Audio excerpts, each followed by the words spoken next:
So on its face, the book is about these stories that I've always found really interesting, but don't know what to do with, which are the stories of fictional characters appearing in real life. Famous example is Alan Moore seeing John Constantine in a sandwich shop in Westminster, and other creators who worked on the Hellblazer comic series seeing Constantine as well. As it turns out, this is shockingly common amongst creators.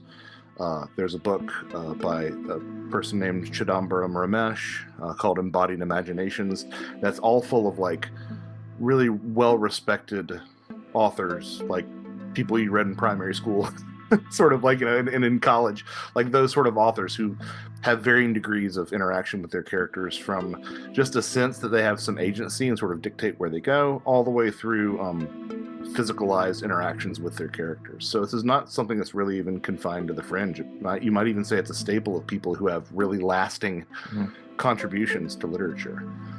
So that's sort of the entry point for this, and that's why fourth wall phantoms, fourth wall being a term from theater, saying, whenever a character acknowledges the audience, that's breaking the fourth wall.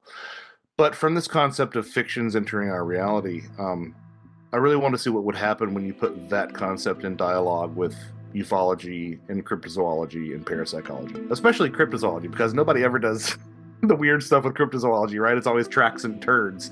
It's never about like, transpersonal psychology or any of this other stuff. It's always about like, how can we bag this thing and tag this thing? So like a chance to do that with cryptozoology while thumbing my nose at the cryptozoologists, I'll never pass that opportunity. But so basically what I think starts to reveal itself is that like a lot of these sightings that we have of things, I'm not saying that they don't happen. I very much believe that they happen. And if anyone is familiar with my work knows that I am probably a little bit too believing about this stuff.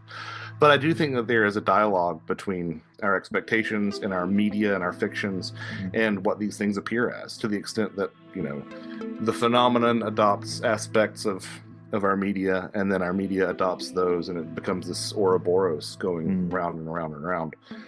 But more presciently, the biggest takeaway, the thing that really like will stay inside of me after working on Fourth Wall Phantoms, is that very idea of the fourth wall break itself. And I don't know if you've gotten to this part in the book yet, but the concept of metalepsis. Yes, yeah.